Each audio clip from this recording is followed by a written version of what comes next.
사무엘상 2장 29절에서 35절까지의 말씀입니다. 사무엘상 2장 29절로 35절까지 말씀 함께 봉독하도록 교독하도록 하죠. 너희는 어찌하여 내가 내 처소에서 명령한 내 제물과 예물을 밟으며 내 아들들을 나보다 더 중히 여겨 내 백성 이스라엘이 드리는 가장 좋은 것으로 너희들을 살찌게 하느냐? 그러므로 이스라엘의 하나님 나 여호와가 말하노라. 내가 전에 내 집과 내 조상의 집이 내 앞에 영원히 행하리라 하였으나 이제 나 여호와가 말하노니 결단코 그렇게 하지 아니하리라. 나를 존중히 여기는 자를 내가 존중히 여기고 나를 멸시하는 자를 내가 경멸하리라. 보라, 내가 내 팔과 내 조상의 집 팔을 끊어 내 집에 노인이 하나도 없게 하는 날이 이를지라. 이스라엘에게 모든 복을 내리는 중에 너는 내 처소의 환난을 볼 것이요 내 집에 영원토록 노인이 없을 것이며 내 제단에서 내가 끊어 버리지 아니할 내 사람이 내 눈을 쇠잔하게 하고 내 마음을 스풀게 할 것이요 내 집에서 출산되는 모든 자가 젊어서 죽으리라. 내 두 아들 홈니와 비느하스가 한날에 죽으리니 그 둘이 당할 그 일이 내게 표징이 되리라. 우리 함께 읽겠습니다. 내가 나를 위하여 충실한 제사장을 일으키리니 그 사람은 내 마음 내 뜻대로 행할 것이라. 내가 그를 위하여 견고한 집을 세우리니 그가 나의 기름 부음을 받은 자 앞에서 영구히 행하리라. 아멘. 우리 이 시간에 토트 키즈 친구들 위해서 안성화 전사님께서 그리고 틴주 친구들 위해서 용석 전사님께서 말씀 전해 주시겠습니다. 할렐루야로 맞이하죠. 할렐루야. 네, 여러분 안녕하세요. 안녕하세요. 우리 모아주 안녕하세요 하면 그쵸? 손 반짝반짝. 너무 좋아요. 자, 이번 주 말씀의 제목은 쉬워요. 1등은 하나님이라는 말씀의 제목을 가지고 전도사님이 얘기를 나눌 건데요. 오늘 사무엘상 2장 29절 30절 말씀을 다시 한번 읽어줄게요. 그런데 너희는 왜 여호와께 바치는 제물과 성물을 더럽히느냐? 너는 나보다 내 아들을 더 귀하게 여겼고 이스라엘 사람들이 나에게 바치는 고기 중에 제일 좋은 부분을 먹어 살이 쪘도다. 이스라엘의 하나님 여호와께서 말씀하신다. 나는 전에 너와 내 조상의 집안이 영원토록 나를 섬기는 일을 맡을 거라고 약속했었다. 그러나 지금은 여호와께서 이렇게 말씀하신다. 결단코 그렇게 하지 않겠다. 나를 소중히 여기는 사람을 소중히 여길 것이고 나를 소중히 여기지 않는 사람은 나도 소중히 여기지 않을 것이다. 자, 지난주 말씀 기억하나요? 지난주에 우리가 어려운 일이 있고 좋은 일이 있을 때도 하나님께 기도를 해야 한다고 얘기를 했어요. 하지만 우리가 기도를 했을 때 그 응답, 그 답은 하나님한테서 오는 거기 때문에 무엇이 되었던 간에 우리가 그 길을 따라야 한다고, 순종해야 한다고 배웠어요. 자, 이번 주는 엘리를 얘기를 할 거예요. 자, 이분은 하나님의 일을 하는 사람이었고 두 아들이 있었어요. 근데 여기서 문제는 이 두 아들이 하나님이 보시기에 나쁜 일을 하는 사람들이었어요.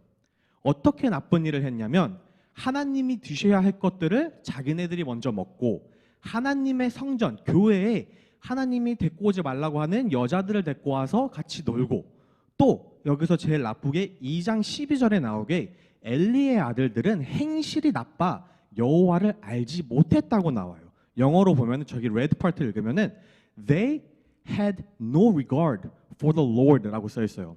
하나님이 자신에 대해서 어떻게 생각하고 하나님을 그냥 신경을 안 쓴 거예요.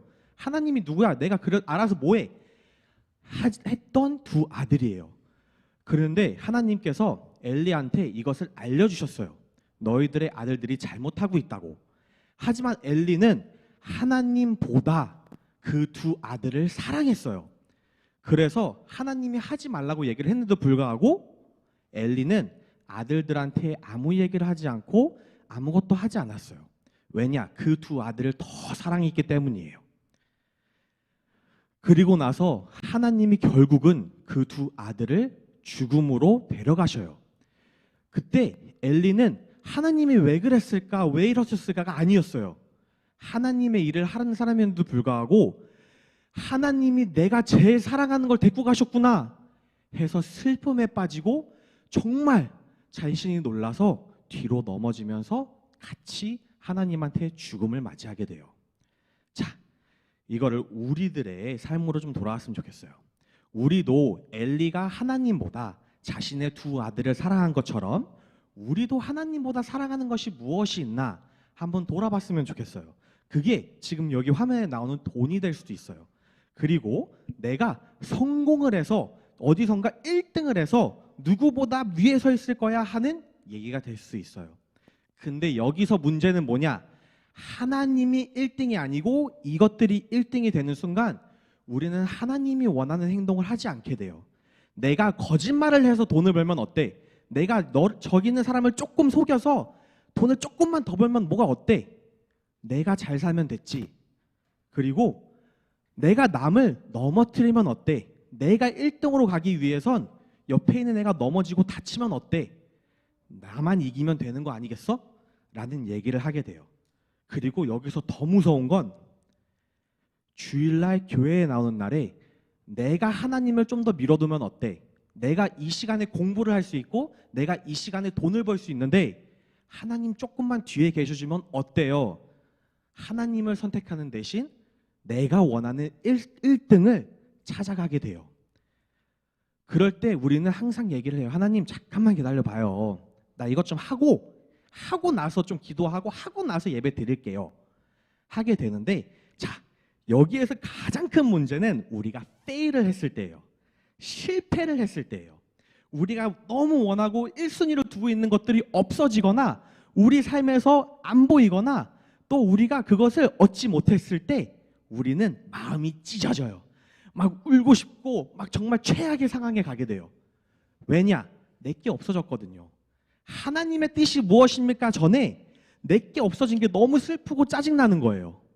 하지만 하나님을 1등으로 두고 있는 사람들은 이런 일들이 있을 때 하나님 무엇인지 하시는지 모르겠지만 주시는 분도 하나님이고 가져가시는 분도 하나님이십니다. 하나님의 뜻이 있으면 사용하여 주세요 하면서 순종의 삶을 걷게 돼요. 그것이 저기에 나오듯이 지름길이 아니고 어려운 오르막길이어도 하나님과 함께하면 그것도 편안하게 올라갈 수가 있어요. 자, 그것을 누가 제일 잘하였나? 또 누가 있겠습니까? 예수 그리스도밖에 없었어요. 자, 한번 생각해 봅시다. 내가 어떻게 죽는지를 알아.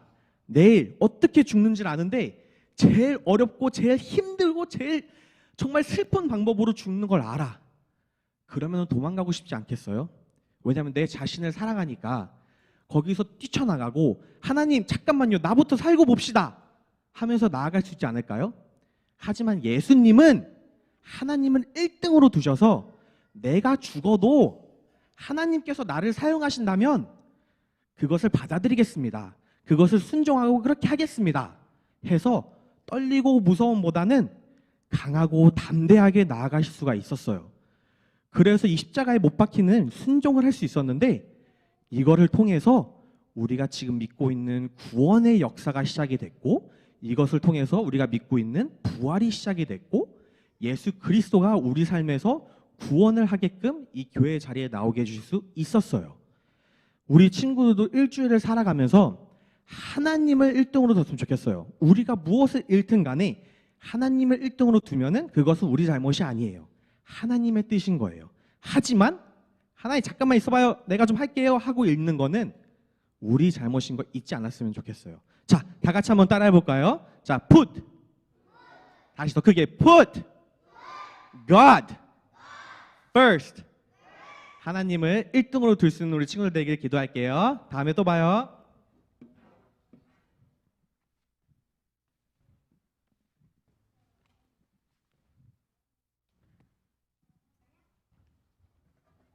Hallelujah.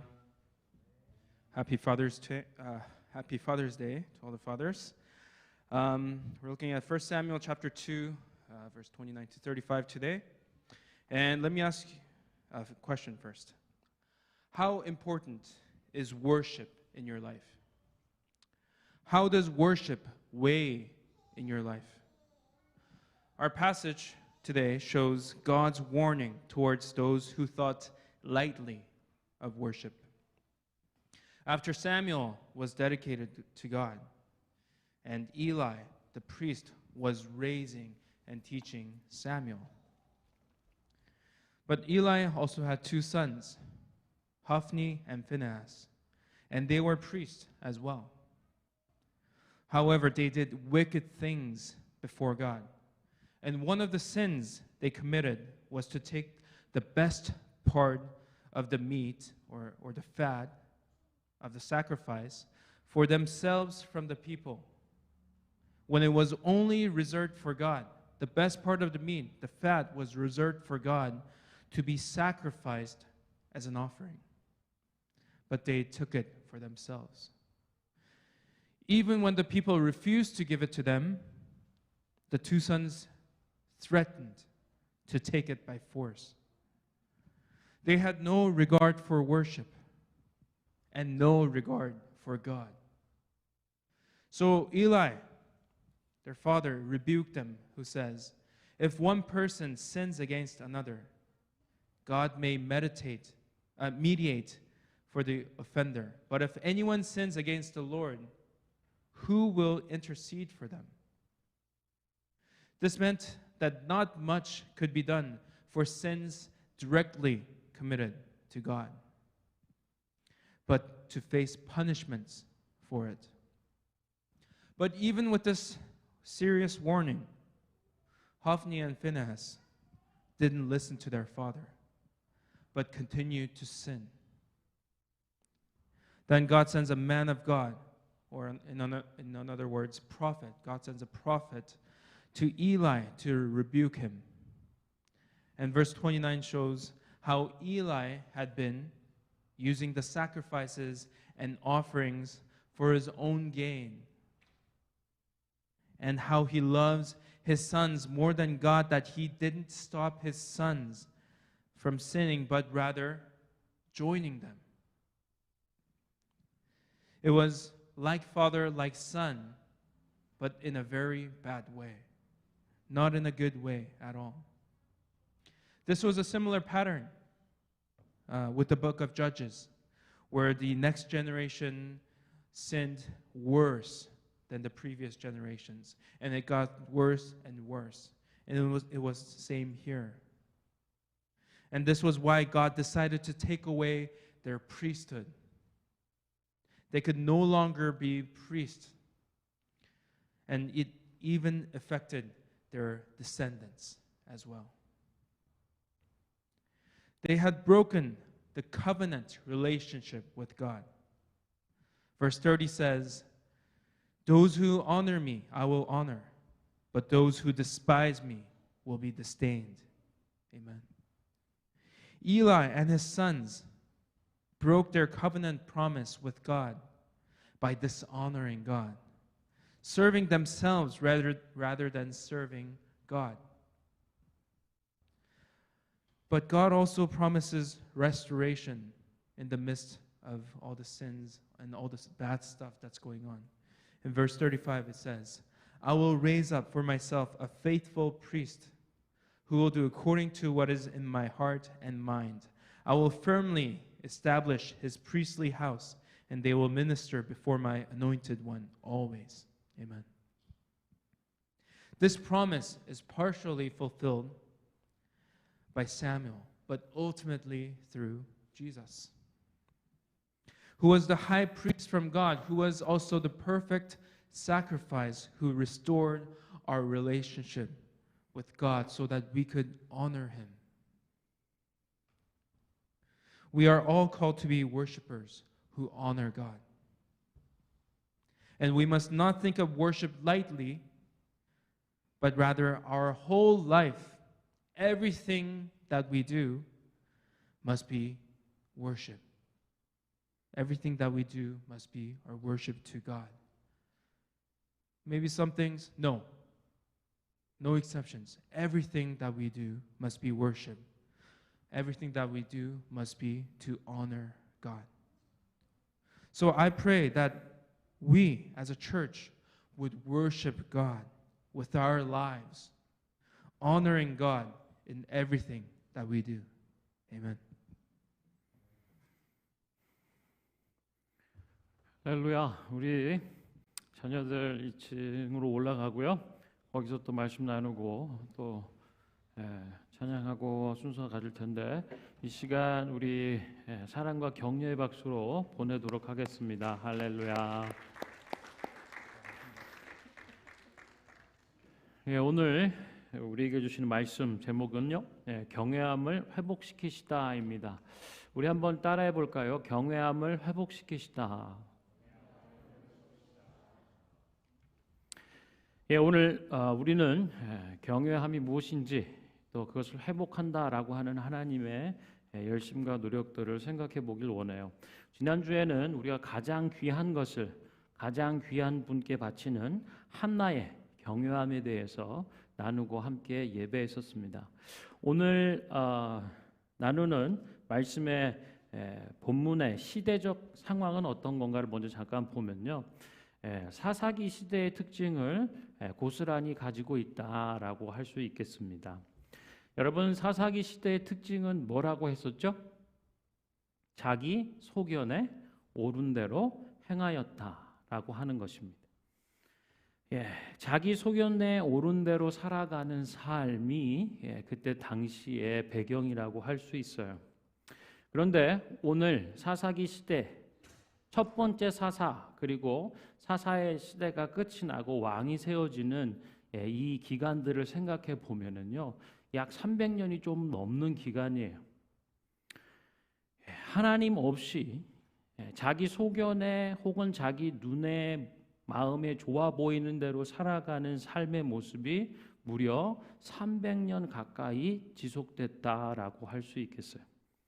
여러분은 보통 한 세대를 30년으로 잡는다 그러면요, 무려 10세대가 지나간 겁니다.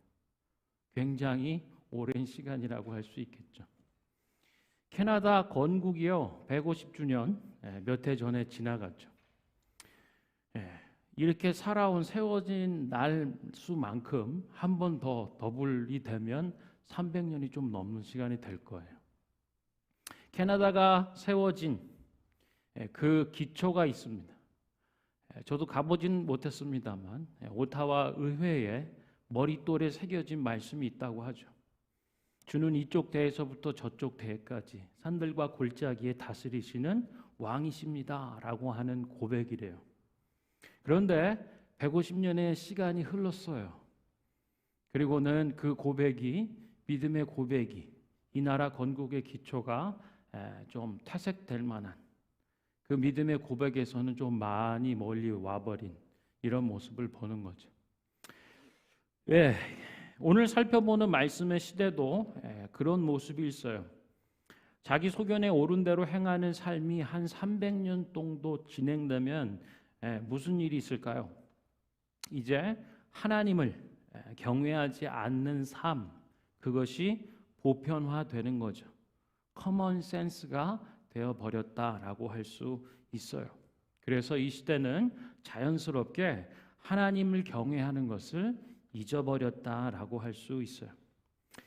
이스라엘 삶 속에 하나님을 지워버렸다라고 얘기해도 무리가 아닐 것입니다. 그리고 오늘 단적으로 그것을 보여주는 사례가 바로 엘리 제사장 가문의 이야기입니다.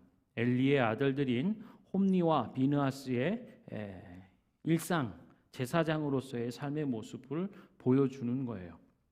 홈니와 비느하스는 어떤 사람인가? 성경의 표현대로 보면요, 행실이 나빴다라고 얘기합니다. 그러면서 인과관계로 보면 여호와를 알지 못했기에라고 표현하는 거예요. 여호와를 알지 못했기 때문에 홈니와 비느하스의 행실은 나빴다라고 하는 거죠.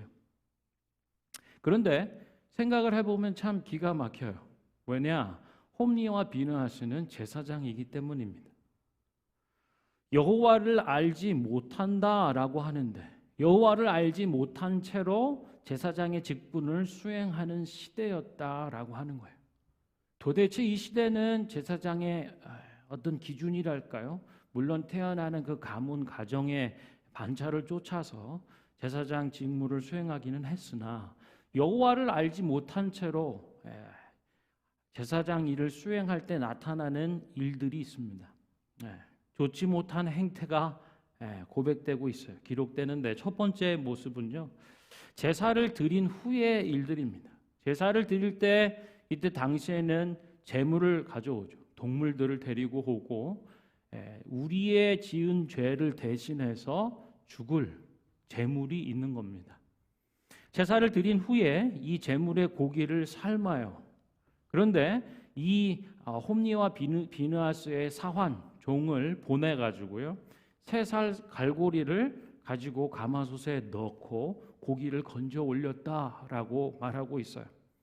제사장의 분깃, 제사장의 목, 그리고 제사장에게 주어지는 할당량이 율법에 정확히 명시되어 있음에도 불구하고 자기 의무대로, 자기 뜻대로, 자기 소견에 옳은 대로, 자기 마음이 원하는 대로 하나님의 목까지 손을 대는 훔치는 일들을 한다라고 하는 거죠.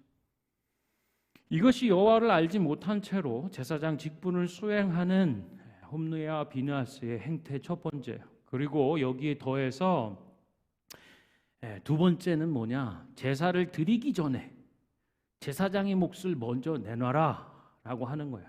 사환을 보내서 제사를 드리고 준비하는 제사자에게 얘기하는 거죠.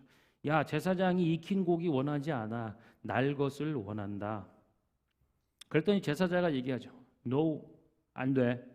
먼저 하나님께 제사 드린 후에 제사장의 몫을 취해라.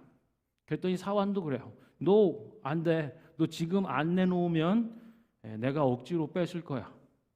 힘으로 빼앗을 것이다 라고 말하는 거죠. 여러분, 이 장면만 보면 이게 누구의 모습입니까? 힘으로 빼앗는 것 불량배죠. 깡패들이 하는 짓이죠. 제사장이라고 하는 이런 저런 거를 베껴놓고 그냥 그걸로만 보면 지금 불량배의 노릇을 하고 있는 거죠. 여기에 더해서 행태 세 번째, 회막문에서 수종드는 여인과 동침했다는 거예요. 동침했다라고 하는 것은 성적인 관계를 맺었다는 거죠. 그런데 이때 주변국에서 보면 이방 종교, 마치 이방 종교에서 행해지던 성정 창기를 대하듯 했다라고 하는 거예요. 이방 종교에서는요, 제사를 드릴 때 이런 성적 관계를 통해서 제사를 드리는 부분들을 가지고 있었다고 해요. 그래서 마치 이방 종교에서 행해지던 성전 창기를 대하듯 하거나 혹은 성적으로 레이비라고 표현된 강간하는 일들을 행했다라고 해요. 홈니와 비느하스가 하나님의 임재가 있는 그 회막문으로 들어가는 그곳에서 이런 일들을 저질렀다고 하죠. 성경은 이에 대해서 뭐라고 얘기하는가? 이 소년들의 죄가 여호와 앞에 심히 크다라고 얘기합니다. 그러면서 이렇게 얘기해줘요. 잘 들으세요. 그들이 여호와의 제사를 멸시하였다라고 얘기합니다. 홈니와 비느하스 제사장인 그들이 여호와와 그의 제사를 멸시하였다. 다른 말로 하면 업신여겼다, 경멸했다, 하찮게 여겼다. 왜 이런 일들이 벌어질까요? 시작에서부터 얘기해주고 있어요. 그들은 여호와를 경외하지 않았다. 여호와를 경외하지 않으니 이 사람들 눈에 비치는 모습이 제사를 드리러 오는 사람들도 그리고 그들의 손에 있는 재물들도 얼마나 우습게 보였겠습니까? 뭐 하는 짓이야? 왜 멀쩡한 소를 잡고 양을 잡고 나는 내 거나 챙겨야지. 그것을 성경은 여호와와 여호와의 제사를 멸시하는 일, 업신여기는 일, 경멸하고 하찮게 여겼다라고 얘기하고요. 이것이 여호와 앞에 심히 큰 죄다라고 말씀하고 있어요. 이런 일들을 아버지인 엘리 제사장이 들었어요. 그리고 훈계 혹은 꾸짖었다라고 얘기합니다. 그러나 아들들은 아버지의 그 말을 듣지 않았다라고 얘기하는 거죠. 성경의 표현들을 보면 엘리가 이제 나이가 많아. 나이가 많으면 블라인드 사이트, 보이지 않는 부분들이 생기기 시작하는가 봐요. 혹은 그 이전부터 가르쳐야 될 부분들을 가르치지 못한 결과라고 할 수도 있겠습니다. 이에 대해서 하나님께서 사람을 보내요. 하나님의 사람을 엘리에게 보내서 하나님의 말씀을 전해 주십니다. 이렇게 말씀하시죠. 너희는 어찌하여 내 재물과 그 예물을 무시하는가? 여기선 짓밟는가라는 표현들을 소했어요. 짓밟는다, 재물과 제사, 그 가지고 온 예물을 짓밟는다라고 하는 것은 무시한다라고도 번역할 수 있는 거죠. 내 제사 제도를, 그리고 오늘날로 얘기하면 그 예배를 너희가 왜 하찮게 여기냐라고 말하는 거예요. 하나님께서 제사를 섬기는 그것을 위해서 구분된 제사장 그리고 그의 가문과 아들들에게 어째서 제사 제도를 예배를 하찮게 여기고 경멸하듯 무시하느냐라고 말씀하는 거죠. 그러면서 이렇게 얘기해요. 너희가 경외하고 있는 것이 있다라고 하는 거예요. 너희는 하나님을 경외하는 것이 아니라 오히려 너의 아들들을 경외한다. You have honored your sons more than me. 나보다 오히려 너의 아들들을 경외하는도다라고 하는 거죠. 엘리가 속으로 이렇게 얘기했을지 몰라요. 예, 제가요? 언제 제가 하나님보다 아들들을 더 경외했나요? 무슨 말씀을 주시는가? 너는 the best part라고 얘기하는 가장 좋은 것, 가장 좋은 부분을 가지고 너희를 살찌우게 했다라고 하는 거예요. 너의 자녀에게 돌렸다라고 하는 거죠. 여기서 얘기한 the best part는 뭐냐? 원어적 의미를 보면 가장 먼저 된 것, 시작. 그래서 모든 거의 근원이 되는 것, 그래서 가장 귀한 것, 최고의 것, 최상의 것, 가장 탁월한 것, 가장 적절한 것, 그것을 하나님께 드리지 않고 너의 소견에, 너의 마음이 가는 대로 너의 자손들에게 줬다. 근데 하나님은 그것을 경외했다라고 표현하는 거예요. 여러분, 경외함은 뭔가요?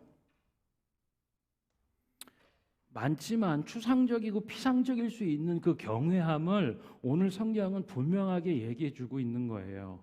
가장 귀한 것, the best. 가장 귀한 것을 하나님께 드리는 것, 그것이 경외함이다라고 하는 거예요. 그러면 경외함의 문제는 뭐냐라고 한다면 the best의 문제예요. 여러분의 시작이 되는 것, 가장 근원을 이루는 것, 그래서 가장 가치 있는 그것, 최고와 최상의 것, 가장 탁월한 것, 가장 적절한 것, 그것을 누구에게 돌리느냐라고 하는 문제인 거죠. 여기까지 오면 이 본문 말씀을 듣고 대했던 첫 번째 사람들은 무슨 생각을 할까요?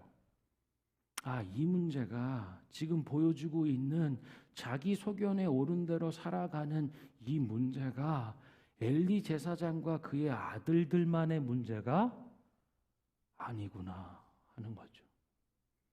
The best, 가장 귀한 것에 대한 문제예요.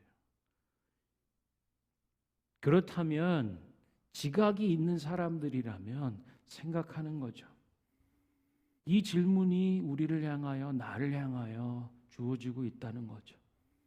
우리의 가장 시작이 되는 것, 근원이라고 얘기할 수 있는 것, 그래서 가장 귀한 것, 최상의 것이고 최고의 것이고 가장 탁월한 것이며 가장 적절한 것을 나는, 우리는 누구에게 돌리고 있는가라는 문제입니다.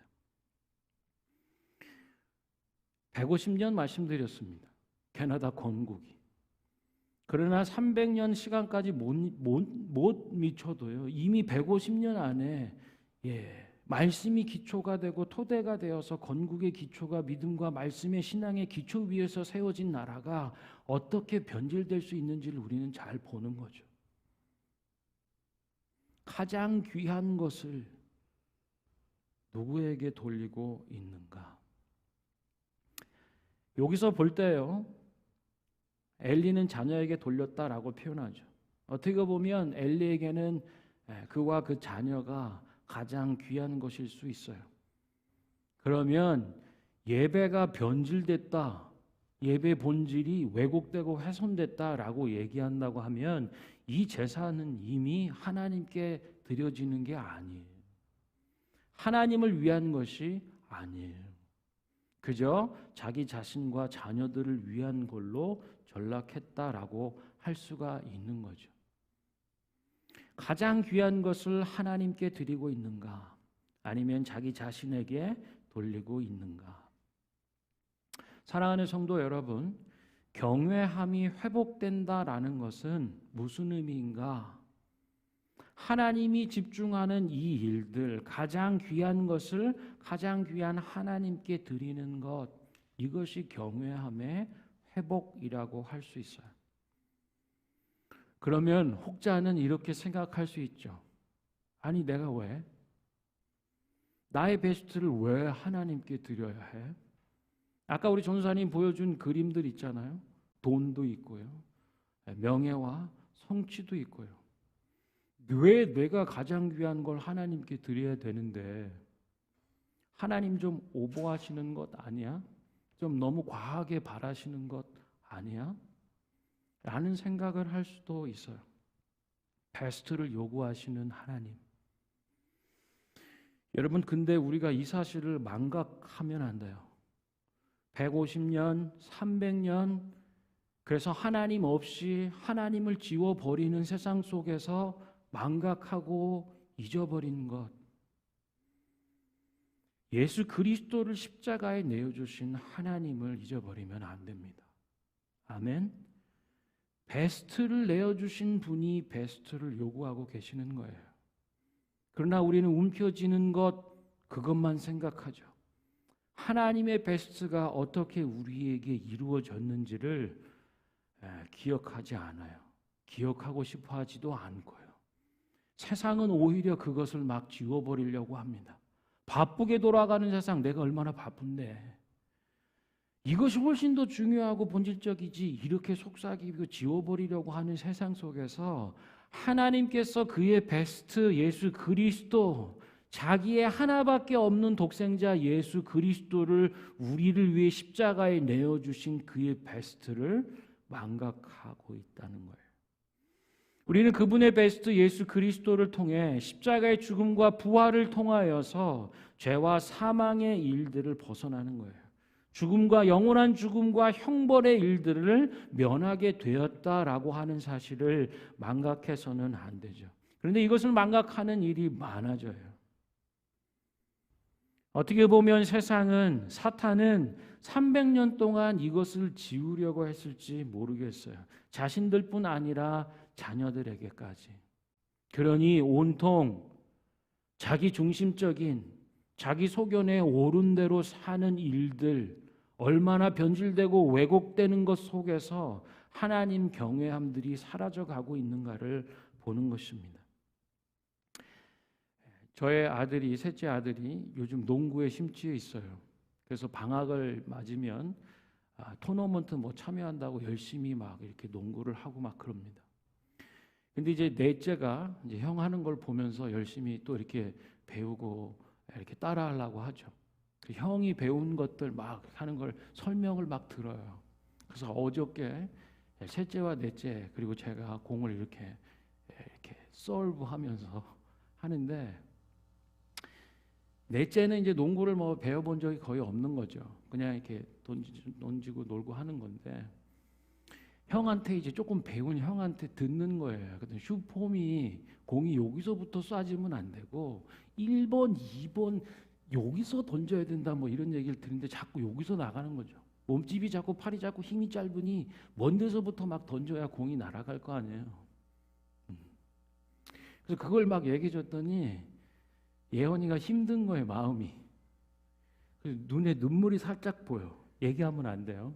눈물이 살짝 보여. 근데 그걸 꾹 참더니 화장실 좀 갔다 오겠대.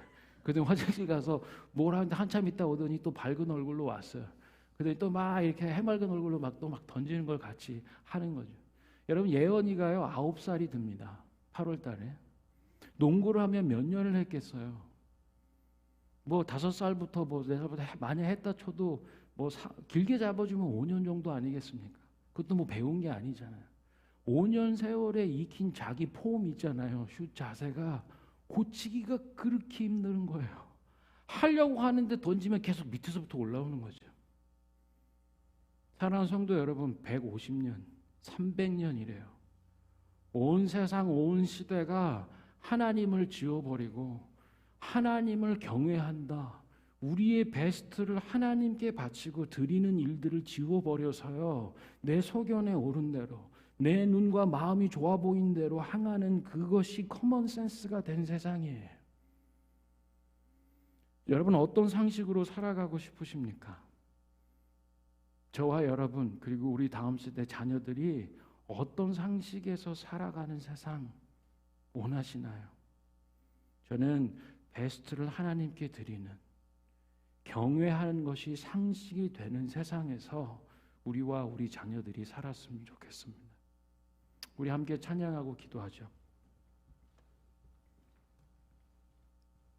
나의 소망은 주를 경외함, 내 마음을 다해 주님을 경배합니다. 내 안의 모든 것 주님을 찬양합니다. 주님만 사모해 영원히. 내 마음을 주님께, 내 영을 주님께, 나 주님이 위해 살리, 살아있는 동안 그 어느 순간에도 주님만 따르겠습니다. 이 고백으로 하나님 앞에 예배하고 싶습니다.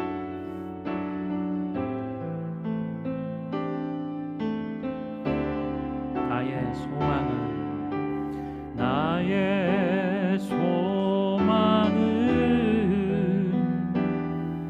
주 경외함,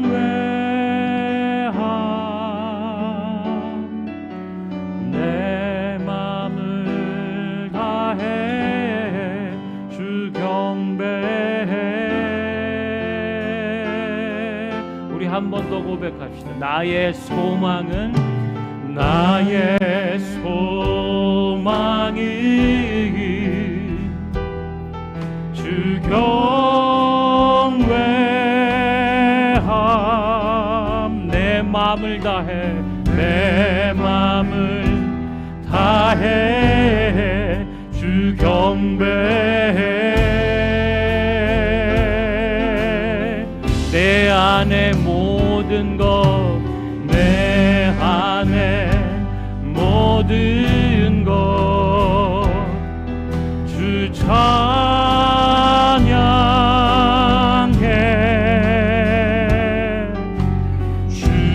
주님만 사모해 영원히. 나의 마음을 주께, 내 영을 주님께, 나 주 위해 살리, 살아있는 동안 어느 순간에도 나 주만 따르리. 나의 마음을 주께, 내 영을 주님께, 나 주 위해 살리, 살아있는 동안 어느 순간에도 나 주만 따. 우리 처음부터 다시 한번 고백합시다. 나의 소망은 주 경외함, 나의 소망은 주 경외함,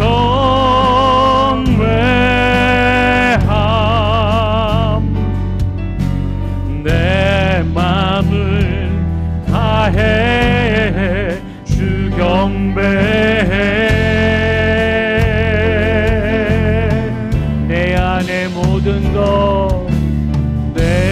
안에 모든 것 주 찬양해.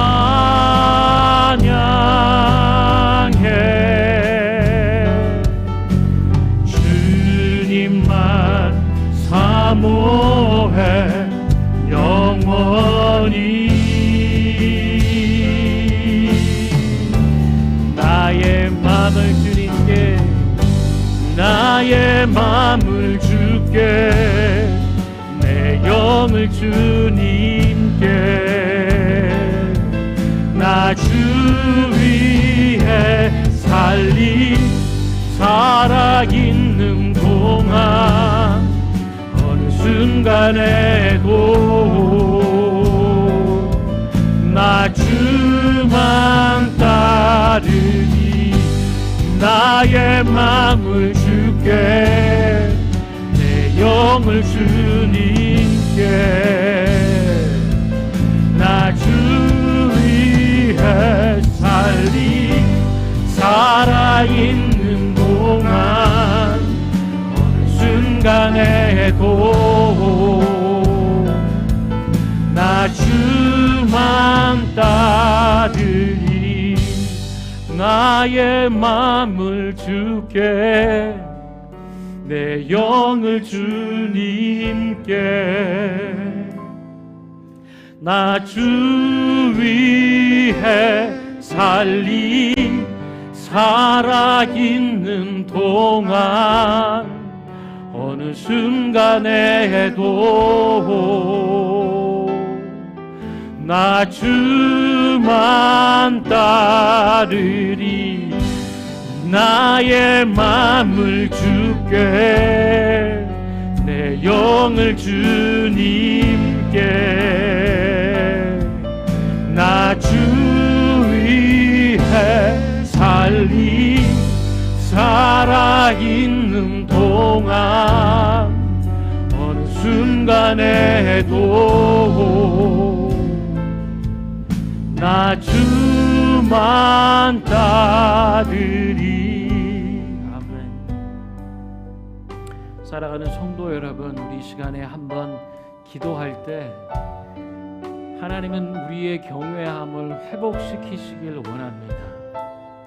그리고 그분은 그분의 가장 베스트인 예수 그리스도를 우리를 위해 십자가에 내어주셨어요. 여러분의 가장 귀한 것, 시작이 되는 것, 근원이 되는 것, 최상의 것, 최고의 것, 가장 탁월하며 가장 적절한 것을 여러분 누구에게 돌리고 있습니까?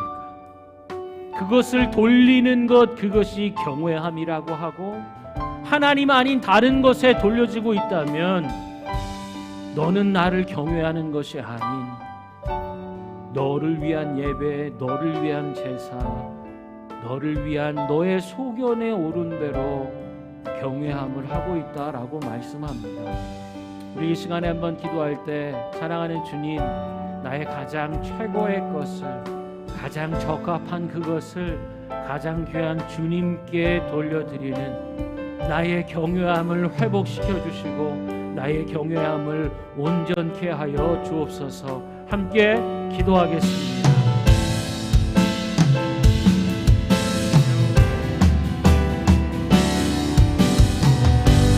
나의 마음을 주께,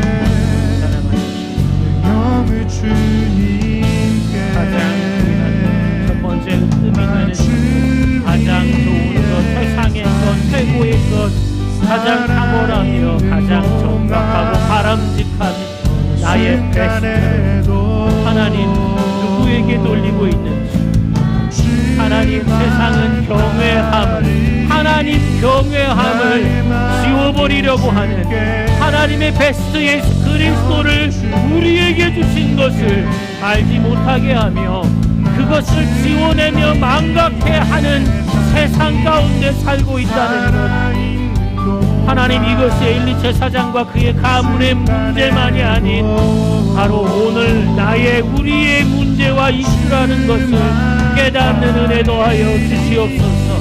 하나님 나의 가장 귀한 것, 하나님께 돌려지며 드려야 될 나의 베스트를 누구에게 들리고 있는지. 너는 아들들에게 You have honored your sons more than me. 나보다도 너의 아들들을 경외한다라고 얘기하는 가장 귀한 것을 지금 어디에 누구에게 무엇에게 돌리고 있는지 하나님 그것을 살피며 깨닫는 은혜 더하여 주옵소서. 오 주님, 우리 속의 경외함을 회복시켜 주옵소서. 나의 하나님을 향한 경외함을 회복시켜 주옵소서. 온전케 하여 주옵소서. 예 주님, 누군가는 내가 왜 나의 베스트를 하나님께 드려야 하는가 질문할 수 있을지 모르지만 예 주님, 우리에게 하나님의 베스트 예수 그리스도를 십자가에 내어주신 그 영원하고 온전한 사랑을 깨닫는 자들 되게 하여 주시고 그것을 망각하는 자들이 아니라 경외함으로 주님을 예배하는 자들이 되게 하여 주옵소서. 우리의 경외함을, 우리의 최고의 것을, 가장 귀한 소중한 것을, 가장 적합한 그것을 하나님 받으시옵소서. 마음과 뜻과 정성을 다하여 하나님을 경외하는 자들이 되게 하여 주시옵소서. 하나님을 예배하는 우리의 경외함과 온전함이 하나님 앞에 새로워지게 하여 주시옵소서.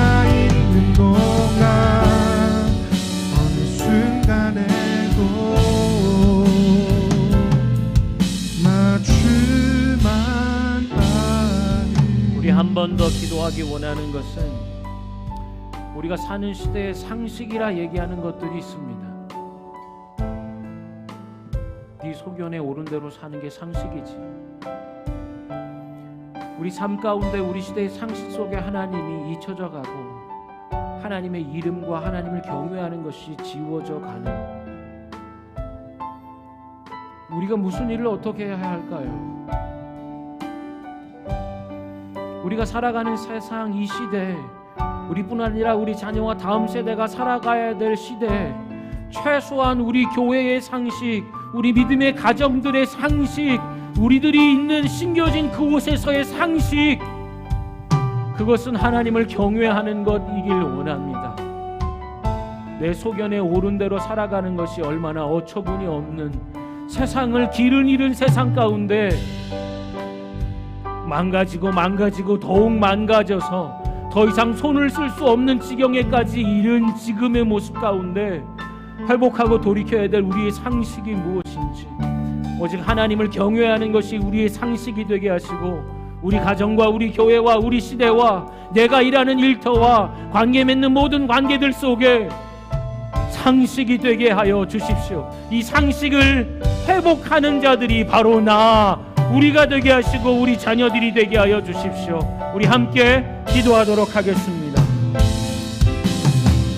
하나님, 이 땅 캐나다의 150년의 상식이 무엇입니까? 하나님 나라의 건국의 기초가 되었던 하나님의 말씀의 그 머릿돌이 어떻게 훼손되고 왜곡됐는지, 150년의 세상과 그 시절이 하나님의 상식들을 어떻게 바꿔놓았는지 우리 예배자들이 보게 해주십시오. 믿음의 가정들이, 교회들이, 성도들이 살아가는 세상 가운데 회복해야 될 상식이 무엇인지, 우리가 일하는 일터 속에서 관계하는 모든 관계들 속에서 우리의 상식은 하나님을 경외하는 것이 되기를 원합니다. 우리뿐만 아니라 우리 자녀들이 살아가는 세상 역시 하나님을 경외하는 이 상식이 회복되는 날들이 되게 해주시고 하나님의 나라가 우리 가운데 능력 가운데 임하게 해주시고 병들고 상하고 아프고 깨어진 인생들이 되살아나는 역사가 일어날 수 있는 하나님의 상식과 하나님의 경외함들이 우리의 상식이 되는 날 되게 하여 주옵소서. 우리를 사용하여 주옵소서. 우리들의 상식이 온전케 되길 원하고 이것이 흘러가는 곳마다 되살아나는 역사 있게 하여 주시옵소서.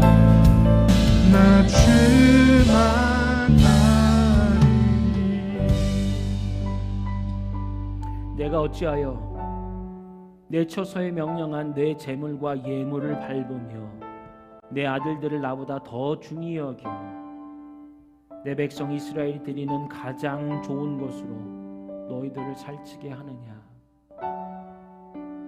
하나님이 말씀 앞에 우리의 심령을 찢고 주님께로 돌아가는 은혜가 있게 하여 주십시오.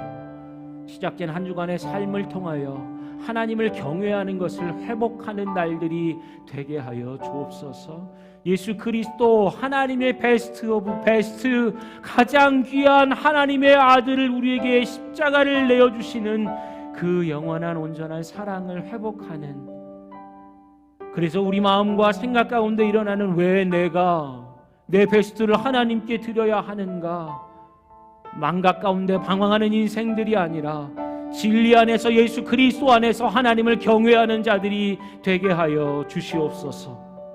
예수 그리스도의 이름으로 기도합니다. 아멘.